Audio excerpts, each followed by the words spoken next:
నమస్తే, welcome to ANN debate time. నేను మీ Lakshminag Narahari Shetty. Iran మరియు ఇజ్రాయెల్ అమెరికా యుద్ధంతో ప్రపంచ దేశాలు ఉలిక్కి పడుతున్నాయి. ప్రధానంగా మిడిల్ ఈస్ట్ దేశాలు వణికిపోతున్నాయి. ఎప్పుడు ఎక్కడ ఏం జరుగుతుందోనన్న టెన్షన్ వాతావరణం నెలకొంది. అమెరికా ఇజ్రాయెల్ దాడుల్లో ఇరాన్ అధ్యక్షుడు ఖమేనీ మృతి చెందాడు. దీంతో ప్రతీకారంతో రగిలిపోయిన ఇరాన్ మిడిల్ ఈస్ట్ దేశాల్లోని అమెరికన్ ఎయిర్ బేసెస్పై విరుచుకు పడుతుంది. ప్రధాన నగరాలు బహ్రాయిన్, ఖతర్, అబుదాబి, దుబాయ్లపై దాడులు చేస్తుంది. మరోవైపు ఇరాన్ ఇలాగే ప్రవర్తిస్తే మీ అంతు చూస్తామంటూ ట్రంప్ హెచ్చరికలు జారీ చేస్తున్నారు.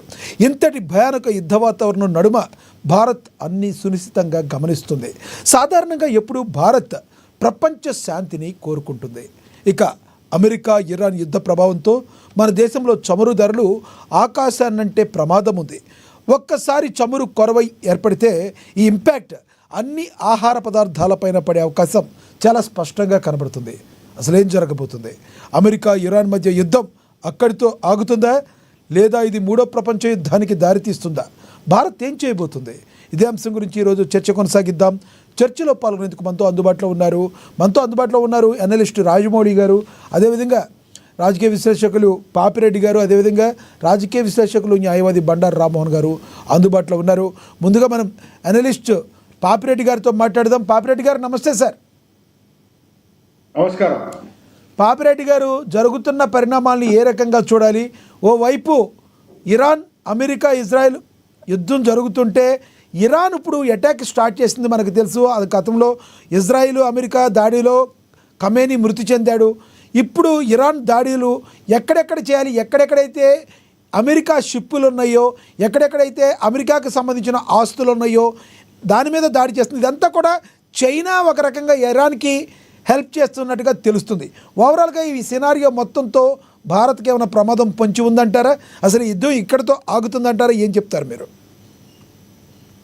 విశ్వనాథ్ గారు, ఈ యుద్ధం అన్నది ఇది ఒక విధంగా ప్రపంచ ఆర్థిక వ్యవస్థనే కొంత ఒక కుదుపు కుదిపే అవకాశం ఎక్కువగా కనబడుతుంది. ఎందుకంటే ఈ ఇరాన్ ఉన్నది స్టేట్ ఆఫ్ హార్మోజ్ అని, అంటే ఈ ఆయిల్ అన్ని కూడా, అంటే ఖతారు, కువైటు, ఇరాకు, తర్వాత యుఏఈ, సౌదీ, అన్ని ఆయిల్ కూడా ఇరాన్ ముందు నుంచి వెళ్ళి, సముద్రం ముందు నుంచి వెళ్ళి పోవాలి. దానికి ముందు ఇరాన్ ఉంటుంది. ఇక్కడ ఒక స్టేట్ ఆఫ్ హార్మోజ్ ఏమన్నా డిస్టర్బ్ అయ్యి ఈ ఏవైతే మన ఈ ట్యాంకర్స్, ఆయిల్ ట్యాంకర్స్ ఉన్నాయో రావడం పోవడంలో ఏమైనా ఇబ్బంది ఆగిపోతే దాని యొక్క ప్రభావం ఆయిల్ సప్లైస్ మొత్తం అయిపోతాయి. దాదాపు ప్రపంచంలో చాలా దేశాలు ఈ గల్ఫ్ కంట్రీస్ నుంచి వెళ్ళి ఆయిల్ తీసుకుంటాయి. కాబట్టి ఒక పెను ప్రమాదం ఏంటంటే ఇండియాకే కాదు, చాలా సౌత్ ఈస్ట్ ఆసియా దేశాలకు కానీ, యూరోప్ కానీ, ఆఫ్రికా చాలా దేశాలకు కూడా ఆయిల్ సప్లైస్ ఆగిపోయే ప్రమాదం ఉంది. అయితే ఇప్పుడు ట్రంప్ ఈ యుద్ధం ఎందుకు మొదలుపెట్టిండు అంటే, ఒక వాదం ఏమని వినిపిస్తున్నదంటే, ఈ గల్ఫ్ ఆయిల్ ఏదో విధంగా డిస్టర్బ్ చేసి ఆపేసి ఆయన ఏదైతే వెనిజులా ఆయన చేతుల్లో కంట్రోల్ ఉన్నదో వెనిజులా ఆయిల్ను, వాళ్ళ అమెరికా ఆయిల్ను ఎక్కువ ధరలకైనా కూడా కొనిపించాలి. ఎందుకంటే వాళ్ళ ధరలు ఎక్కువ ఉన్నాయి అక్కడ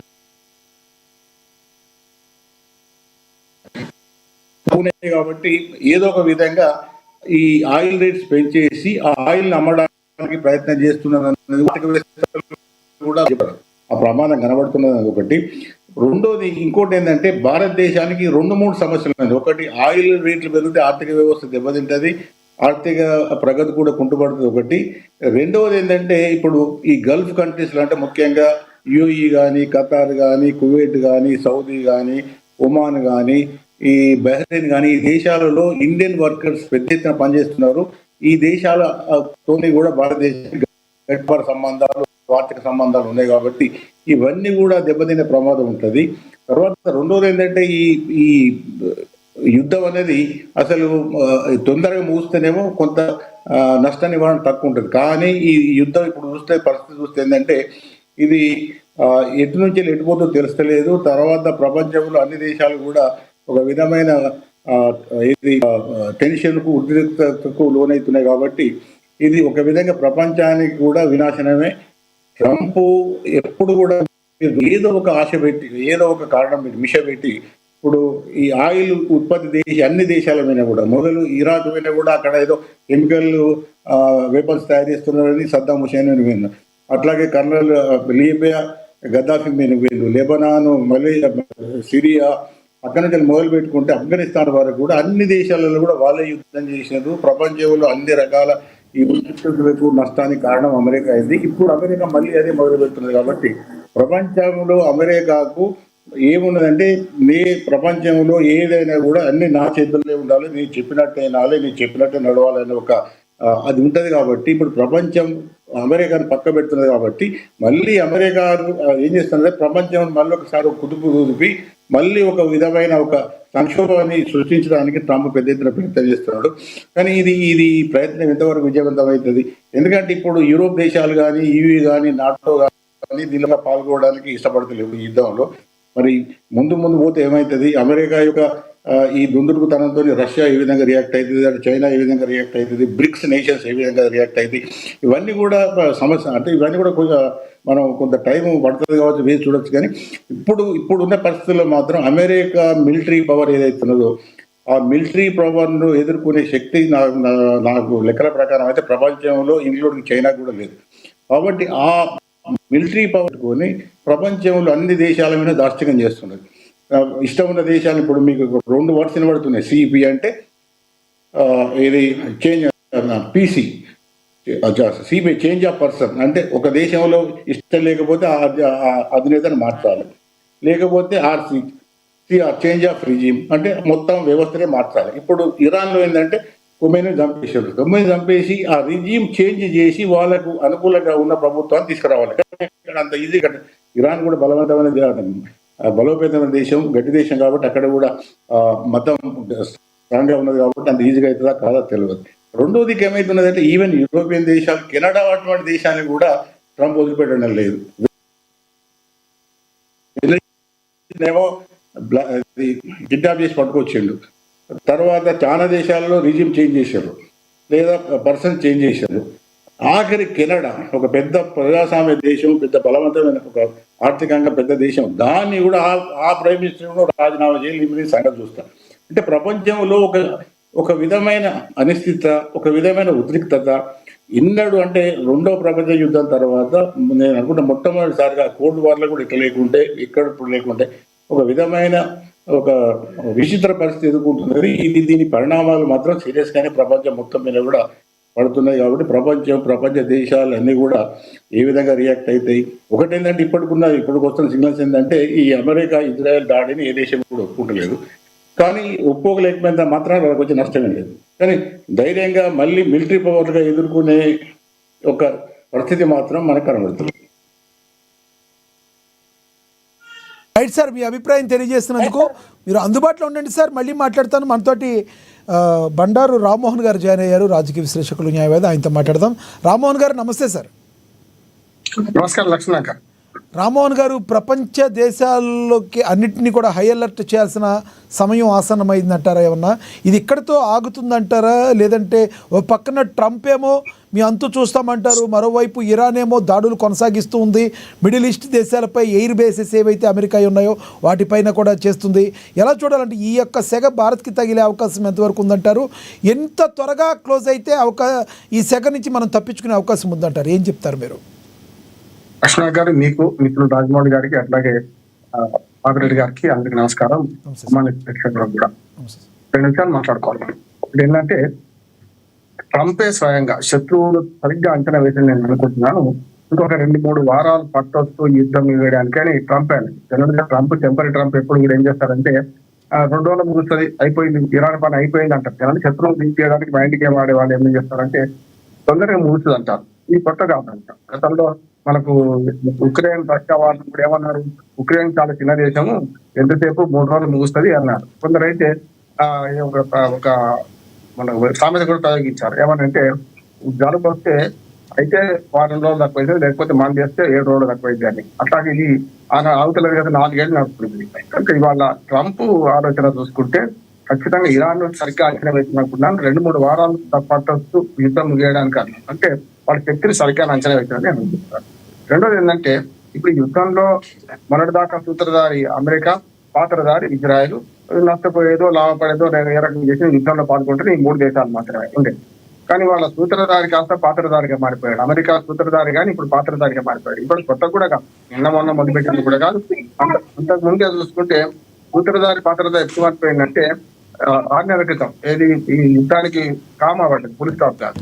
అప్పుడే ఆ బంకర్ లో ఉన్న ఖమైనీని చంపేస్తా అని చెప్పి నిలువున 90 మీటర్ల లోతుకు పోయే ఒక బంకర్ ట్రేజర్ ను వాళ్ళు శిబిరాన్ని ప్రవేశపెట్టారు. ఏమైంది అది పోయింది కానీ నేను ఖమైనీ చనిపోయింది అన్నారు. వారం రోజుల తర్వాత ఎడిపోలేదు, ఖమైనీ ఉన్నాడు అన్నారు. తర్వాత 2 నెలలు కనపడలేదన్నారు. మొత్తం మీద ఖమైనీ బతుకున్నాడు తెలిసి. ఇంకా సిఐఏ ఇప్పుడు ఇందులో విఫలమైందా అంటే కాలే. ఏం చేశారంటే అంచనా తప్పైంది అప్పుడు అనుకుంది. కనుక ఈ 6 నెలలు టైం తీసుకొని వాళ్ళ సిఐఏ ఏం చేసిందంటే ఖమైనీ కుటుంబం ఎట్లా ఉంటది, ఏ రకంగా వాళ్ళు మీటింగ్స్ అవుతుంటారు, అసలు ప్రభుత్వం ఎట్లా ఉంటది అనే దాని మీద పెద్ద ఎత్తున ఈ 6 నెలలుగా పరిశోధన చేసి ఇవాళ సరిగ్గా టార్గెట్ నిర్ణయించి ఒకే దెబ్బతోని ఖమైనీ కుటుంబ సభ్యులతో పాటు 45 మందిని చంపేసి చూసినాం మనం. దానికి ప్రధాన కారణం ఏంటంటే వ్యూహం ఒకటి, ఆ బంకర్లు ఎక్కడ బంకర్లు ఉన్నాడు ఆయన ఆఫీస్ మీద డైరెక్ట్ ఆయన ఆఫీస్ మీద దాడి చేసింది కదా, ఎక్కడో దాక్కున్నది కూడా కాదు. దాడి చేయడానికి కూడా కారణం ఏంటంటే ఆఫీసులో ఎప్పుడు కూర్చుంటాడు ఆయన. ఉదాహరణకు మీరు చూడండి, అక్కడ శుక్రవారం సెలవు ఇరాన్లో, శనివారం నాడు మనకు ఫస్ట్ వర్కింగ్ డే వాళ్ళకి, మనకు కదా సోమవారం ఇచ్చడం. ఫస్ట్ వర్కింగ్ డే నాడు అంతా కలిసి కూర్చుంటారు కనుక అదొకటి జరిపి ఆనాడు ఏం చేశారంటే పూర్తి స్థాయిలో పైనుంచి ఆ బంకర్ ని మనం ఛేదిస్తే అయిపోద్ది కదా అని చెప్పి ఆఫీస్ మీద దాడి చేశారు. చూశాక చిత్రం అయిపోయింది. ఆయన భార్య ఖమైనీ భార్య ఒకటి బతికింది, నిన్న చనిపోయింది ఆమె. ఇవన్నీ చూస్తే అర్థమవుతుంది ఏంటంటే సరిగ్గా అంచనానే వేశారు, తక్కువేదేం కాదు, దీన్ని ఇరాన్ అణచాలంటే కష్టం అని చెప్పి. ఇప్పుడు ఇరాన్ ఏం చేసి అఫెన్సివ్ పోయింది. ఎప్పుడైనా తమ నాయకుడు చనిపోయినాక జనరల్ గా రాజ్యాలు కానీ పాపులేట్ గారు బాగా తెలుసు మనకు పొలిటికల్ సైన్స్ లో పాత రాజ్యాల గురించి చదువుకుంటే రాజు దాకా పోయడానికి 5-6 అంచెలు ఉంటాయి. ఓ మట్టి గోడ, ఇటుపక్క కందకం అటుపక్క కందకం, ఆ తర్వాత రాతి గోడ, అటు ఇటు మొసళ్ళు కందకాలు నీళ్లు అన్ని దాటిన తర్వాత రాజు దగ్గరికి పోతారు. ఈ మొత్తంలో ఈ 4-5 దానిలో ఎంతో మందిని చంపుకుంటూ పోతే తప్ప సాధ్యం కాదు. అట్లాగే సరిగ్గా 6 నెలలు చేసింది ఏంటి, ఖమైనీకి అనుకూలమైన 8 మంది కీలకమైన వ్యక్తులు చంపేసుకుంటూ పోయింది అమెరికా. వట్టి ఏం కాదు. రెండోసారి ఇప్పుడు దాడి చేసే క్రమం వచ్చే కల్లా ఆయన కుటుంబ సభ్యులతో సహా చనిపోయేటట్టు దాడి చేసి ప్రయత్నం చేసి అయిపోయింది, సక్సెస్ అయింది. కానీ ఏమైందంటే ఎక్కడ కూడా మీరు రాజు చనిపోగానే రాజ పరివారం అంతా లొంగిపోతుంటారు, మిగతా సైన్యం అంతా చేతులు ఎత్తేస్తారు. కానీ ఇక్కడ అట్లా జరగలేదు. చాలా వరకు రాజు చచ్చిపోగానే రాజు భార్యతో సహా మన కుటుంబ అంతఃపురం మనతో సహా అందరూ స్వాధీనం చేసుకుంటారు మిగతా వెళ్తున్న రాజు. ఇక్కడ అట్లా జరగలేదు. ఇక్కడ ఏమైందంటే ఎప్పుడైతే ఆయన చనిపోయిన తర్వాత కూడా 6 నెలల ముందు నుంచే ఈ వ్యూహం ఎట్లా ఉంది ఇరాన్ది అంటే, ఒకవేళ ఖమైనీ చనిపోయినా కూడా 3 మెన్ కంపెనీ నడిపించి ఏర్పాటు చేశారు. దాంతో పాటు వారసుడు ఎవరైనా సరే మొత్తం మీద యుద్ధం ఆగొద్దు ఎప్పుడైనా అని చెప్పి. అంటే ఖమైనీ ఒక రకంగా మానవ బాంబుగా మారినట్టు లెక్క. నేను చచ్చిపోయినా సరే తర్వాత కంటిన్యూ కావాలి యుద్ధం అనే దానికి తగిన ఏర్పాటు చేసి చచ్చిపోయిన అంటున్నాడు. అంటే ఆ వ్యవస్థ అట్లా ఉంచుకున్నారు వాళ్ళు. దానిలో భాగంగానే ఇప్పుడు ఆయన చనిపోగానే యుద్ధం ఆగలేక చాలా మంది ఏమనుకున్నారు, ఖమైనీ చనిపోయింది 1-2 రోజులు అయిపోతే మొత్తం యుద్ధం వీళ్ళు లొంగిపోతారు అనుకున్నారు. లొంగిపోలే కదా. లొంగిపోకపోగా వీళ్ళు అఫెన్స్ మొదలు పెట్టారు. యాక్చువల్ గా ఇరాన్ ఏం చేసిందంటే ఒక తప్పుడు స్టెప్ ఏంటంటే, ఇజ్రాయెల్ తోనే అమెరికాతో కొట్లాడితే తప్పులేదు, కానీ ఈ అమెరికా స్థావరాలు సైనిక స్థావరాలు ఉన్నాయని చెప్పి మిగతా 6 దేశాల మీద దాడి మొదలు పెట్టింది. ఇప్పుడు ఏమైందంటే 360 degrees లో అందరి మీద దాడి చేసే కల్లా ఏమైందంటే ఇప్పుడు వీళ్ళందరి మీద ఆ దాడిలో పూనుకునే కల్లా అందరి శత్రువులు అయ్యారు కదా. నిజంగా చెప్పాలంటే 3 దేశాల మధ్య యుద్ధం అనుకుందాం. అంటే 3 దేశాలంటే ఇజ్రాయెల్ అమెరికా ఒకవైపు, ఇరాన్ ఒకవైపు, ఈ 2 మధ్య యుద్ధం అనుకుంటే ఈ 3 కాక 13 అయినాయి కదా. ఇప్పుడు 3 కాక ప్రత్యక్ష యుద్ధంలోనే 8-9 దేశాలు దిగినాయి. ఇప్పుడు ఇంకో 2-3 దేశాలు మద్దతు ప్రకటిస్తున్నాయి, అమెరికాకు మద్దతు ప్రకటిస్తున్నాయి. ఇవన్నీ చూస్తే మనకు అమెరికాకు వ్యతిరేకంగా కూడా కొన్ని దేశాలు మన స్టేట్మెంట్స్ ఇచ్చున్నాయి. ఎందుకంటే చైనా ఇచ్చింది, రష్యా ఇచ్చింది. మనమేమో ఇంకా న్యూట్రల్ ఇంకా ఎక్కడ బహిరంగ స్టేట్మెంట్ ఇవ్వలేదు, మనం మాట్లాడుతున్నాం. నార్త్ కొరియా కూడా వ్యతిరేకంగానే ఉంది. ఎవరికి వ్యతిరేకంగా అంటారు మీరు? మన ఉంటది అమెరికా వ్యతిరేకంగా ఉంటుంది, అమెరికా వ్యతిరేకంగా ఉంటుంది ఉన్నది కూడా చెప్పింది. అందుకనే ఇప్పుడు నేను ప్రత్యక్ష యుద్ధంలో దిగినాయి 6 దేశాలు మధ్య ప్రత్యవాది మన పశ్చిమాసియా దేశాలు 9 అయినాయి. 9 వంగ ఇంకా 3-4 దేశాలు నేను చెప్పిన ఇటుపక్క అటుపక్క. యూకే కూడా అమెరికాకు మద్దతు నిలిచింది, ఫ్రాన్స్ నిలిచింది అమెరికా మద్దతుగా. అంటే మాట్లాడుతున్నారు, అంటే ఇరాన్ వ్యతిరేకంగా మాట్లాడుతున్నారు. మీరు అన్న ఇరాన్ కు అనుకూలంగా మాట్లాడే దానిలో కిమ్ కూడా ఉన్నాడు, ఉత్తర కొరియా దిగింది కాదంటే. కానీ ఉత్తర కొరియా డైరెక్ట్ యుద్ధంలో లేదు, కానీ ఇప్పుడు మద్దతు ప్రకటించారు. అట్లా అనుకుంటే ఒక్కటి మోహన్ గారు, ఇక్కడ ఇంకొకటి ప్రధానంగా మీలాంటి వాళ్ళు చెప్పాల్సింది, అక్కడెక్కడో ఖమైనీ చనిపోతే భారతదేశంలో ప్లకార్డులు బయటకు వచ్చి శాంతి భద్రతల్ని అస్థిరతపరిచే వాళ్ళకి మీరు ఏం చెప్తారు సార్? నేనేమంటున్నానంటే దీన్ని ఒక దగ్గర ప్రపంచం అంతా కుగ్రామంగా మారిపోయిన తర్వాత ఎవరు ఆపలేరు అంటున్నారు. ఉదాహరణకు రష్యా అమెరికాలో కూడా నిరసన వ్యక్తం అవుతుంది. అమెరికాలో యుద్ధం వద్దని నిరసన వ్యక్తం అవుతుంది. మరి వాళ్ళ స్వేచ్ఛ మనం కావాలి, క్రిస్టియన్ కదా, వాళ్ళకి ముస్లింలు కాదు కదా. ఇక్కడ రెండు ఉంటాయి లక్ష్మణ గారు. ఒకటి షియా ముస్లింలు, షియా సున్నీలను కూడా చూడాలి. ఇరాన్ షియా, పాకిస్తాన్ ఇండియాలో కూడా షియా వర్గం ఎక్కువ ఉంది. మనం దీనివల్ల కూడా ఇవి వస్తున్నాయి అంటున్నాను. నేను మీకు తప్పదు, ఎందుకంటే మన భారతదేశమే రెండు కావాలనుకుంటుంది. ఎక్కడ కూడా భారతదేశం ఇరాన్కి వ్యతిరేకంగా మాట్లాడలే, ఇజ్రాయల్ వ్యతిరేకంగా అంతకన్నా మాట్లాడలే. అందుకని ఇద్దరిని సంప్రదింపులు చేసుకోమంటుంది. అందుకని మన భారతదేశం మీద, మోడీ మీద కొందరు కమ్యూనిస్టు పిచ్చి పిచ్చిగా మాట్లాడుతున్నారు. ఎందుకంటే మీరు ఏం మాట్లాడతలేరు, వాళ్ళు కనీసం రష్యా చైనా మాట్లాడింది కదా అంటున్నారు. నేను తప్పు పట్టినాయి, వాళ్ళు పొద్దున్న నుంచి అదే మాట్లాడుతున్నాను. ఇప్పుడు కొందరు ఏం చేస్తున్నారు, మోడీని టార్గెట్ చేసి మాట్లాడుతున్నారు. ఇది తప్పు అంటున్నాను. ఇక్కడ మోడీని టార్గెట్ మాట్లాడడం తప్పు. మనం చాలా సంయమనం పాటిస్తున్నాం. రష్యా చైనా లిప్సింపతి చూపెడుతుంది. వాళ్ళకి తెలియదా ఇరాన్ మీద దాడి జరుగుతుంది? ఇవాళ ఇరాన్ మద్దతుగా వీళ్ళు యుద్ధాలు దిగలుగుతారా? ప్రపంచ యుద్ధం వస్తని భయపడుతుందంటారు. ఇదే ఎవరైతే కమ్యూనిస్టులు మాట్లాడుతున్నారో వీళ్ళు ఏమంటున్నారంటే, అటు పక్కనేమో రష్యా చైనా అనేమో ప్రపంచ యుద్ధం మూడోది వస్తుందేమో అని భయంతో వాళ్ళు కేవలం మందలిస్తున్నారు తప్ప దిగుతలేరు అంటున్నారు కదా. ఆ సమర్థన ఇక్కడ కూడా పనికొస్తుంది కదా మనకు కూడా. ఎందుకు పనికిరాదు? మన మోడీకి ఎందుకు పనికిరాదు? అందుకని దీన్ని మన దగ్గర నిరసనను మనం ఖచ్చితంగా మనం పెద్దగా దాన్ని వ్యతిరేకిస్తలేం. ఇంక్లూడింగ్ బీజేపీ నాయకులతో సహా, మోడీ అంటే బీజేపీ నాయకులతో సహా చాలా మంది దీన్ని అట్లా చూస్తలేరు. ఖచ్చితంగా దీన్ని నిరసనను ఆహ్వానించింది. నిరసనలు తప్పట్లేవు. కాకపోతే నిరసన ఎంతవరకు ఉండాలి? పాకిస్తాన్ లాగా మొత్తం పరిచి అమెరికా ఎంబసీని ధర్నా చేసి చచ్చిపోయింది కదా, 12 మంది చచ్చిపోయింది. అట్లా మనం అనుమతించాం. మన శాంతి భద్రతలు మనం కాపాడుకుంటాం. కానీ వాళ్ళ నిరసన హక్కును మనం వ్యతిరేకించాం కదా. మోడీ ఉన్నా, రేపు కాంగ్రెస్ ఉన్నా, ఎవడున్నా వ్యతిరేకించాం. కాంగ్రెస్ ఇంకా తప్పు చేస్తుంది అంటున్నాడు. ఇప్పుడు మన ప్రపంచవ్యాప్తంగా ఇజ్జత్ తీస్తుంది, మన అందరినీ కూడా ఇంతమందిని ఇజ్జత్ తీస్తుంది. కనుక నేనేమంటున్నానంటే, ఇవాళ మన దగ్గర జరిగినా, ప్రపంచవ్యాప్తంగా ఎక్కడ జరిగినా షియాలు కానీ మిగతా వాళ్ళు చేస్తున్నారు. అందుకని ఒమర్ అబ్దుల్లా ఒక మంచి మాట అన్నారు, మీరు ఐక్యంగా ఉండండి, మన విడిపోకండి అని. ఒమర్ అబ్దుల్లా మాటలో కేవలం ఇక్కడ ముస్లింలే కాదు, ప్రపంచవ్యాప్తంగా సున్నీలు షియాలను కొట్టుకోకండి, అమెరికాకు వ్యతిరేకంగా మనం గట్టిగా మాట్లాడాలి, మనం అందరం ఒకటి కావాలి అనే మాట ఒమర్ అబ్దుల్లా జమ్మూ కాశ్మీర్ ముఖ్యమంత్రి మాటగా మనం చూడాలంటారు. ఇక్కడ ఈ యుద్ధ వాతావరణం గల ఈ యుద్ధం గన ఇలాగే కొనసాగితే ఎన్ని రోజుల్లో భారత్కి సెగ తగిలే అవకాశం ఉందంటారు? ప్రధానంగా చమురు, బంగారం మీద బాగా ఎఫెక్ట్ పడే అవకాశం ఉందంటారా? మనం ఇరాన్ నుంచి దిగుమతి చేసుకుంటూ ఉంటాం. బంగారం మీద మొదటి రోజు పడ్డది, సెన్సెక్స్ పారెక్స్ పడిపోయినాయి. తెగ తగిలింది. ఇప్పటికే తెగదే అవకాశం కాదు. ప్రపంచం అంతా కుగ్రామంగా మారిపోయిన తర్వాత ఎక్కడ ఏం జరిగింది, చీమ చిట్టుకుమని మిగతా ప్రపంచం అంతా ఉలిక్కిపడాల్సింది. అలాగే మనకు కూడా తగిలింది. కాకపోతే మన దగ్గర ఒక గొప్పతనం, ఇప్పుడే మన ఇండియా మొదటి నుంచి కూడా ఆహార రంగంలో, ఇంధన రంగంలో స్వయం సమృద్ధి అంటే ఒక రకంగా మనం చాలా ముందు అరుస్తూ ఉంటాం.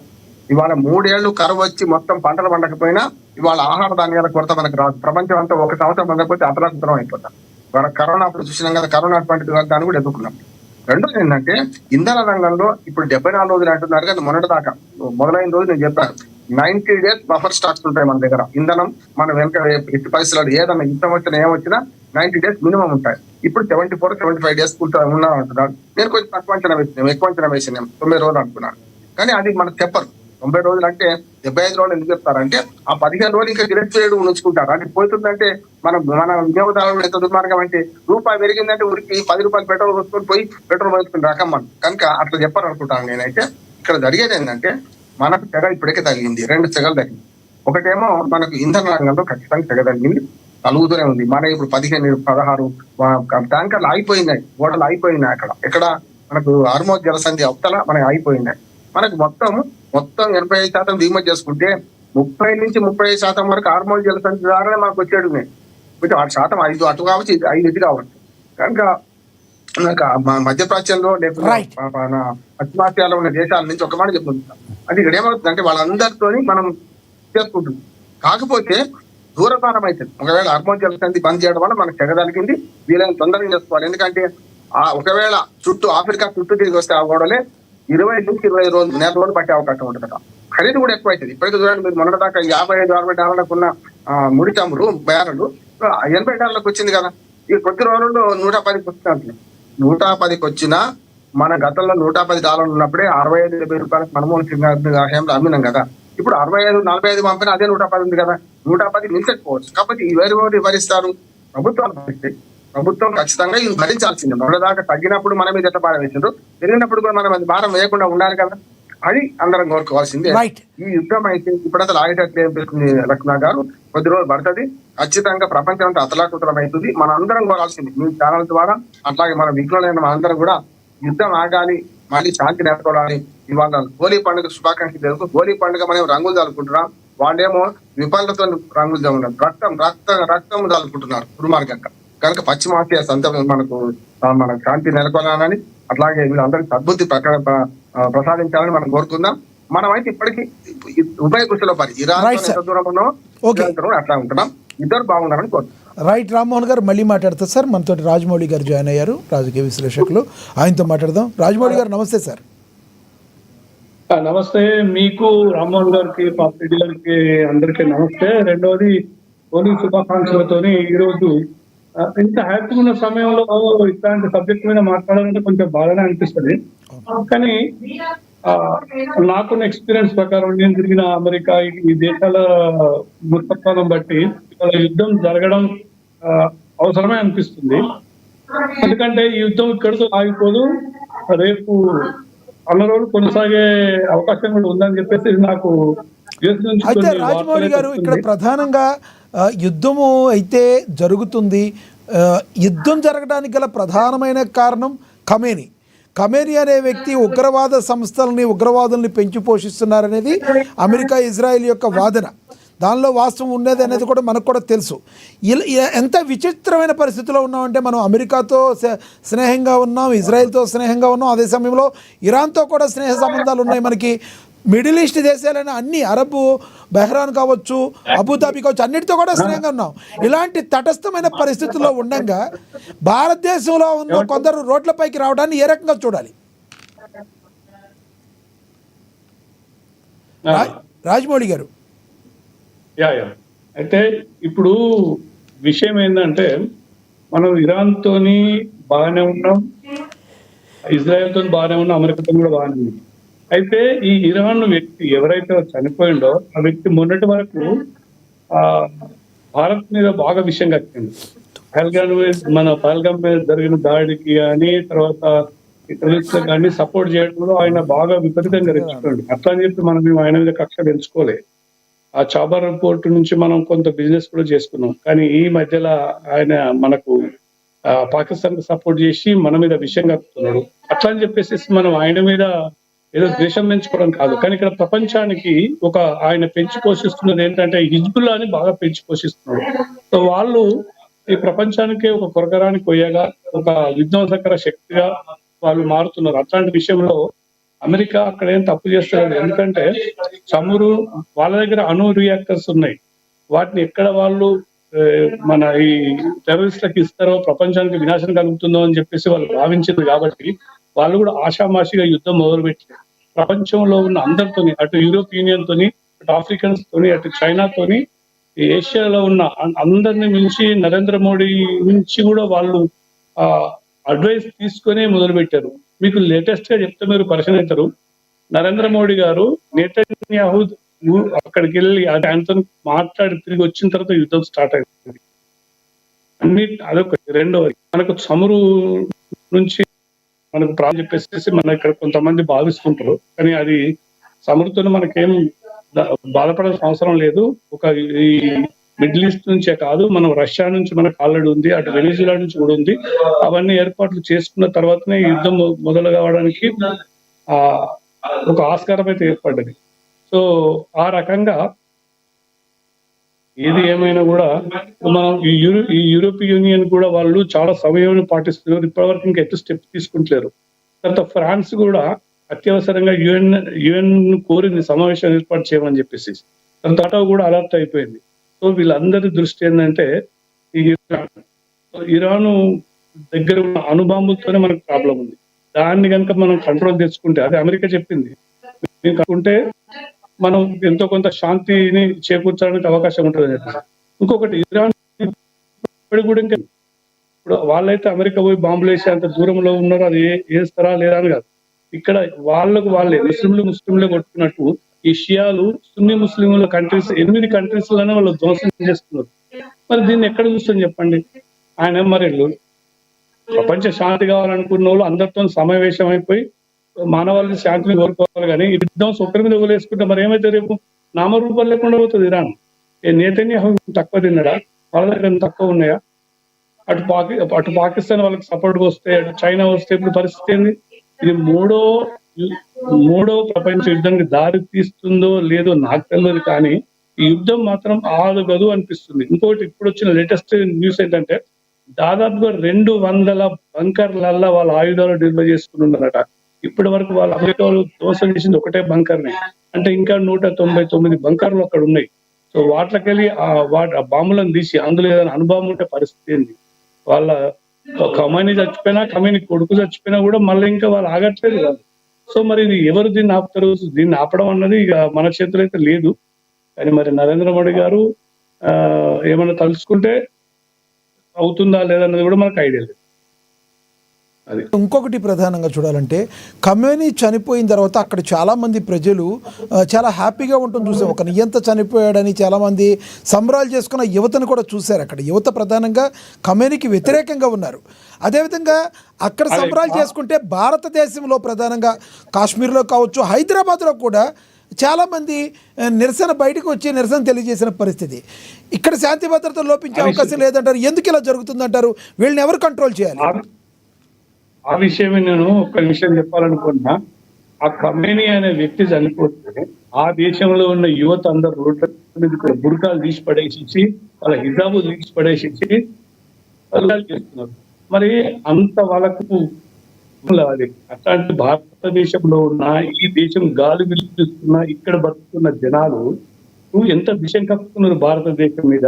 ఒక్కొక్క అమ్మాయి నరేంద్ర మోడీని ఎవరు నేతన్యాహు తర్వాత నరేంద్ర మోడీ సంస్థాన్ని చెప్పి ఇట్లాంటి వాళ్ళు అంత స్వేచ్ఛ ఉంది వాళ్ళకి. అట్లాంటి స్వేచ్ఛను వాళ్ళు దుర్వినియోగం చేసుకుంటారు. ఈ దేశంలో ఈ దేశం గాలి వీళ్ళు ఇట్లాంటివి చేస్తే మరి భారతదేశం ఏం చేస్తుంది అంటే వీళ్ళు కూడా స్వయంగా పాటిస్తున్నట్టే కదా, శాంతిని మనం కోరుకుంటున్నట్టే కదా. సో ఇది వీళ్ళు అర్థం చేసుకోవాలి. సో ఇట్లా ఈ రకంగా మాట్లాడే వాళ్ళకి భారతదేశాన్ని సపోర్ట్ చేయకుండా ఉండి భారతదేశంలో శాంతి భద్రతలు క్షీణించడానికి మాట్లాడే వాళ్ళకి ఏమన్నా శిక్ష ఉంటుందంటారా? లేదంటే రాజకీయ కోణంలో మళ్ళీ దీన్ని చేసే కొన్ని పార్టీలు ఉంటాయంటారు? ఏం చెప్తారు మీరు? మీకు అదే ఇందాక చెప్పాలంటే కూడా బాగా అనిపిస్తుంది. ఇక్కడున్న సూడో ఇంటెలెక్చువల్స్, ఈ సెక్యులర్లు, ఏది కొంతమంది ఉన్నారు కదా, వీళ్ళకి ఎప్పటికైతే ముస్లింస్ సపోర్ట్ చేసేవాళ్ళు, వాళ్ళు వీళ్ళు లెఫ్ట్ రైట్ అనేటోళ్ళు, వాళ్ళు కొంచెం ఆలోచించుకోవాలి, జ్ఞానం తెచ్చుకోవాలి, బుద్ధి తెచ్చుకోవాలి. భారతదేశంలో ఉన్నాం మనం, భారతదేశంలో బతుకుతున్నాం. మరి మన దేశాన్ని వేరే నాయకుడిని మన వాళ్ళు ఎట్లా అంటారు, వీళ్ళ మీద ఏమైనా యాక్షన్ తీసుకోండి అని చెప్పేసి ప్రభుత్వానికి. ఇప్పుడు నాకు ఇంకొక న్యూస్ వచ్చింది. ఎవరు మన హోమ్ మినిస్టర్ గారు అన్నారంట, రాష్ట్రాలకు అలర్ట్ చేసిందంట, మీరు శాంతి భద్రతలను కాపాడండి, ఎవడెవడైతే వేరే దేశపునికి సపోర్ట్ చేస్తున్నాడో అని చెప్తే మీరు చేత కాపోలే చెప్పండి, నా బలగాలను తీస్తా అని చెప్పి అన్నాడు అని చెప్పేసి మనకు వార్తలు వస్తున్నాయి. మరి అట్లాంటిది ఏమైనా జరగబోతుందా?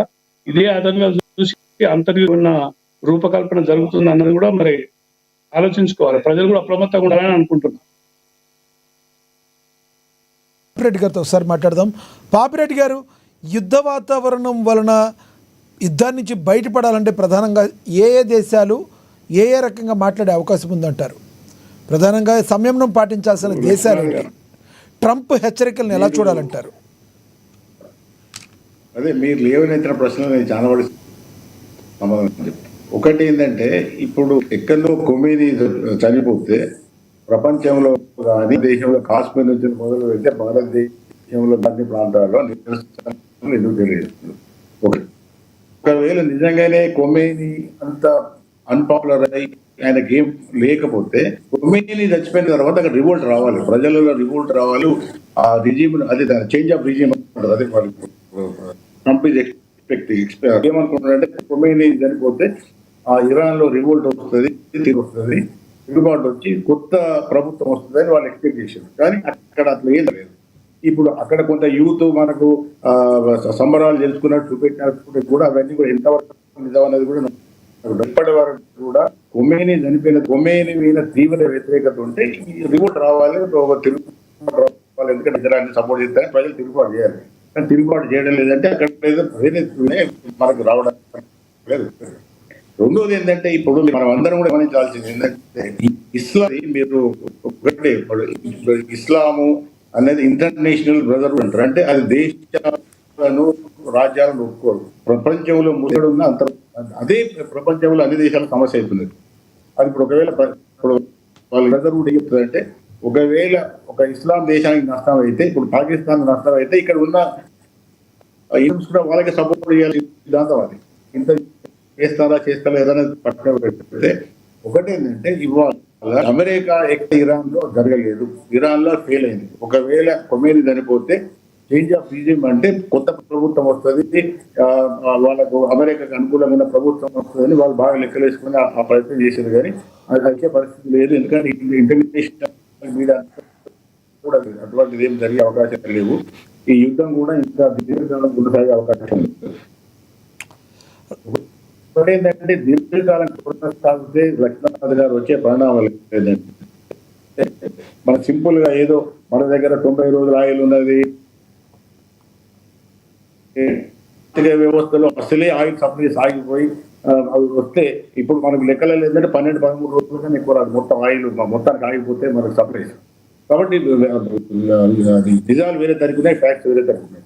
అది ఇక్కడ జరుగుతున్నది ఏంటంటే కేవలం ఒక యుద్ధం ఆయిలే కాదు, గల్ఫ్ కంట్రీస్ తోనే ఇండియాకు బాగా ఏది స్టేక్స్ ఉన్నాయి. ఏది అక్కడ కొన్ని దాదాపు నుంచి 50 లక్షల మంది లేబర్ పనిచేస్తున్నారు. ఇప్పుడు ఇరాన్ ఏం చేస్తుంది, ఇరాన్ ఈ వార్ ను ఇంటర్నేషనలైజ్ చేస్తున్నది, నా మీద యుద్ధం చేస్తున్నది, ఏ దేశం మాట్లాడలేదు. కాబట్టి అన్ని దేశాలు ఒకటైనా ఇరాన్ పోయేది. ఇప్పటికి కూడా అన్ని దేశాల సౌదీ సున్నీస్ కూడా సిరియాలకు వ్యతిరేకమే. కాబట్టి ఈ సౌదీ కానీ, యుఏఈ కానీ, లేకపోతే ఖతార్ కానీ, కువైట్ కానీ, లేకపోతే ఒమాన్ అవన్నీ కూడా ఇరాన్ వ్యతిరేకమే. అంటే ఈ ఇరాన్ యుద్ధ రీతిని మార్చేందంటే ఇంటర్నేషనల్ క్రైసిస్ పెంచి ఆయిల్ సప్లైస్ ఒక ఆయుధంగా మార్చి ఆయిల్ సప్లై లేకుండా చేసి ప్రపంచాన్ని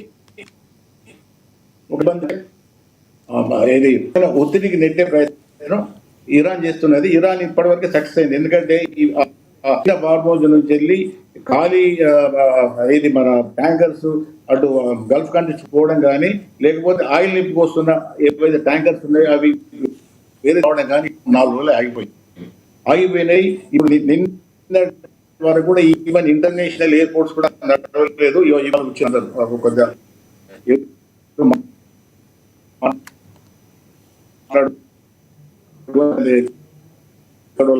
అక్కడ ఉన్న వాళ్ళు వచ్చారు.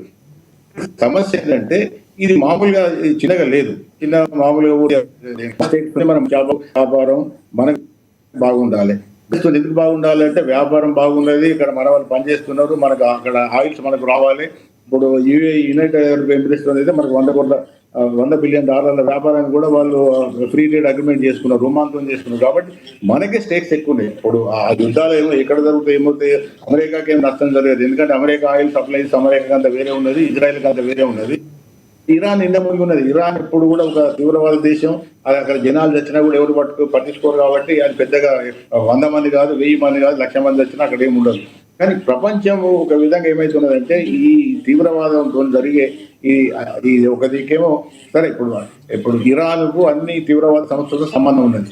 అది ఒక విధంగా ఇజ్రాయెల్ చేసిన పుణ్యమే. ఇజ్రాయెల్ పాలస్తీనా ఆ గొడవలతో వచ్చిన ఈ ఫాలో అవుతే ఈ తీవ్రవాదం ఇదంతా. అది సెక్యులరిస్టులని ఎవరైనా ఈజీ కొట్టడానికి వీల్లేదు. సెక్యులరిస్టులు మాట్లాడతారు, లేకపోతే అట్లా మాట్లాడతారు కదా. ఇది జరుగుతున్న వ్యవస్థ. ఈ జరుగుతున్న వ్యవస్థలో ఇరాన్ దాన్ని అడ్వాంటేజ్ తీసుకున్నది, నడిపిస్తున్నది. కాబట్టి ఎవరు తీవ్రవాది ఎవరు చంపుతున్నారు అంటే ఇవన్నీ చెప్పడం కష్టం. ఇజ్రాయెల్ ఏదైతే వాళ్ళు కిడ్నాప్ అది జరిగిన తర్వాత దాదాపు 50-60 వేల మంది పలస్తీనాలు చంపారు. కాబట్టి ఒక్కొక్క రకంగా నడుస్తున్నది. అంతా కూడా మనం సింపుల్ గా చెప్పట్లేదు. ఒకటేంటంటే అమెరికా ఏది ఎక్స్పెక్ట్ చేసిందో, అమెరికా ఇవాళ దీనికి ఒక బలమైన కారణం ఏంటంటే అయతుల్లా ఖొమేనీ చనిపోతే ఇరాన్ లో రిజీమ్ చేంజ్ అవుతుంది, కొత్త ప్రభుత్వం వస్తుంది, కొత్త సంస్థలు వస్తాయి, ఈ మత తోని నడుస్తున్న ఏదైతున్నదో ఇవి పోతాయని వాళ్ళు ఎక్స్పెక్ట్ చేశారు. కానీ అవి పోయే అవకాశం లేదన్నది ఇంటర్నేషనల్ ఎక్స్పర్ట్ చెప్తున్నారు. ఇంటర్నేషనల్ మీడియాలో కూడా పెద్ద ఎత్తున వస్తున్నది, మారే అవకాశం లేదని. కాబట్టి ఒకవేళ అన్నమంటున్నాడు నేను 2 రోజుల కోసం యుద్ధం చేస్తానా, మళ్ళీ మీరు మాట్లాడవచ్చు చేయొచ్చు అంటే ఇరాన్ ఒప్పుకుంటలేదు. అంటే ఇప్పుడు జరుగుతున్న పరిణామాలు చూస్తే ఒక మనకే కాదు, ఇండియా పాయింట్ ఒకటే కాదు, మొత్తం ఆయిల్ సప్లైస్ దాదాపు 40-50% ఆయిల్ ఈ దేశాల నుంచి వెళ్ళి స్టేట్ ఆఫ్ హార్మోజ్ నుంచిలే పోతాయి. ఒకవేళ మొత్తం ఈ ఆయిల్ ఏమైనా డిస్టర్బ్ అయ్యి ఆగిపోతే జరిగే నష్టాలు ఏంటంటే ప్రపంచ దేశాలకు, చాలా దేశాలకు ఆయిల్ సప్లైస్ ఆగిపోతాయి. ఆయిల్ సప్లైస్ ఆగిపోతే ఆయిల్ రేట్స్ పెరుగుతాయి. ఇప్పటికీ ఆయిల్ రేట్స్ పెరుగుతున్నాయి. రెండోది ఏంటంటే ఇవాళ ఫస్ట్ జరిగే నష్టం ఏంటంటే యుద్ధం తర్వాత ఈ ట్యాంకర్స్ ఏవైతే ఉన్నాయో ఆయిల్ ట్యాంకర్స్ అన్నిటి మీద కూడా ఇన్సూరెన్స్ విపరీతంగా పెరుగుతుంది. అంతకుముందు ఒక 100 రూపాయలు ఉంటే 200 రూపాయలు అయింది. ఎందుకంటే రిస్క్ ఉంటుంది కాబట్టి ఓటర్లకు ఇన్సూరెన్స్ పెరిగిందంటే ఆయిల్ రేట్స్ కూడా పెరుగుతాయి. ఇట్లా ఈ రకరకాల ఇంప్లికేషన్స్ ఉన్నాయి. తర్వాత ఇప్పుడు యుద్ధం ఎక్కువైతే మన భారతీయుల పరిస్థితి ఏందో తెలియదు. ఇప్పుడు మామూలుగా ఎయిర్పోర్ట్లనే కొందరు ఆగిపోయారు, కొందరు దెబ్బతిన్నారు, అక్కడ చనిపోయారు. మంత్రి తుమ్మల నాగేశ్వరరావు గారు కూడా ఆగిపోయిన పరిస్థితి. మంత్రి తుమ్మల నాగేశ్వరరావు గారు కూడా ఆగిపోయిన పరిస్థితి. తుమ్మల నాగేశ్వరరావు గారు మోడీ గారు అయినా మోడీ గారు కూడా ఆగిపోయే పరిస్థితి అక్కడ ఎవరికి సమస్య అని కాదు. ఎందుకంటే ఎందుకు జరుగుతుంది అంటే ఇవాళంతా మిసైల్స్ డ్రోన్స్ తో నడుస్తున్నాయి. ఏ మిసైల్ ఎక్కెళ్ళిపోయి ఎవరు దాంతో తెలియదు, ఏ డ్రోన్ వచ్చి ఎవరు అటాక్ చేస్తుందో తెలియదు. కాబట్టి ఈ డ్రోన్స్ మిసైల్స్ కు ఎప్పుడు ఆయిల్ ట్యాంకర్స్ ఈజీ టార్గెట్ కాబట్టి నువ్వు 100 ట్యాంకర్లు 2-3 ట్యాంకర్లు ధ్వంసం చేసినా కూడా మిగతా అన్ని కూడా భయపడతారు, ఎఫెక్ట్ అవుతుంది. అంత చాలా సమస్యలు ఉంటాయి. కాబట్టి ఇప్పుడు ఇరాన్ ఏం చేస్తుంది అంటే ఇరాన్ తెలివిగా అమెరికాను, ఇజ్రాయెల్ దాన్ని ఏం చేసే శక్తి లేదు కాబట్టి అది గల్ఫ్ కంట్రీస్ అటాక్ చేయడం, ఆయిల్ ఆపడం, ఇక్కడ ఉన్న ఈ వ్యవస్థ ఏదైతుందో దీన్ని అస్థిరపరిచి ప్రపంచాన్ని ఒక గట్టి జరుగుతుంది. కాబట్టి ప్రపంచం మీరు రియాక్ట్ అవుతారా లేకపోతే నీకు గిట్టే చేస్తారా? ఇప్పుడు ఏం చేస్తున్నారు, మోడీ గారు మాట్లాడుతున్నారు, సౌదీతో మాట్లాడారు, యూఏతో మాట్లాడారు, ఖతార్తో మాట్లాడారు, ఇరాన్ తో ఏం చెప్తున్నారు, యుద్ధం ఆపేయండి. అంటే మనకి ఏమున్నది సమస్య ఏంటంటే మనం ఏ దేశం చెప్తే వినే పరిస్థితి లేదు. అటు అమెరికా, ఇజ్రాయెల్ ఉన్నది, ఇటు ఇరాన్ ఉన్నది. మనం కోరుకునేది అంటే ఈ యుద్ధం ఆపాలి. యుద్ధం ఆపకపోతే జరిగేది ఏంటంటే జరిగేది ఏమవుతుంది, వాడు యుద్ధం చేసేటోడు నష్టపోతాడు కావచ్చు, కానీ అంతకన్నా ఎక్కువ మనం నష్టం అవుతుంది. కాబట్టి ఈ నష్టాలు మనకి కాకుండా ప్రపంచ చాలా దేశాలకు ఉంటది. కాబట్టి ఈ యుద్ధం తొందరగా ఆగాలి, కానీ ఆగే పరిస్థితి లేదు. రాబోయే కాలంలో ఒకవేళ ఆయిల్ రేట్స్ బాగా పెరిగి ఆర్థిక వ్యవస్థలో ఏమన్నా అతిథి మన ఏది ఫారెన్ రిటర్న్స్ రెమ్యూనిటెన్స్ ఆగిపోయి అక్కడ లేబర్కి ఏమైనా నష్టం జరుగుతా మాత్రం ఇండియా ఆర్థిక వ్యవస్థ చాలా తీవ్రంగా దెబ్బతింటుంది. ఒక విధమైన సంక్షేమం కూడా భారతదేశ ఆర్థిక వ్యవస్థ వస్తుంది. ఎందుకంటే మన సంబంధం లేకుండా ఇలా ఎంచుకున్నాం. ఆ సంబంధం ఇది బయటపడాలంటే మళ్ళీ యుద్ధం ఆగడం ఒకటే పరిష్కారం. అది కూడా మన చేతులు లేదు, మనం కోరుకుంటున్నాం కానీ లేదు. కాబట్టి రాబోయే పరిణామాలు మాత్రం నేను ఊహిస్తున్నది, ఎక్స్పెక్ట్ చేస్తున్నది ఏంటంటే యుద్ధం ఒకవేళ దీర్ఘకాలం తర్వాత మాత్రం ఇండియా ఆర్థిక వ్యవస్థ చాలా తీవ్రంగా ఒక మంచి డెవలప్మెంట్ స్టేజ్కి వచ్చి చాలా తీవ్రంగా దెబ్బతిని నష్టపోయే అవకాశం ఉంది.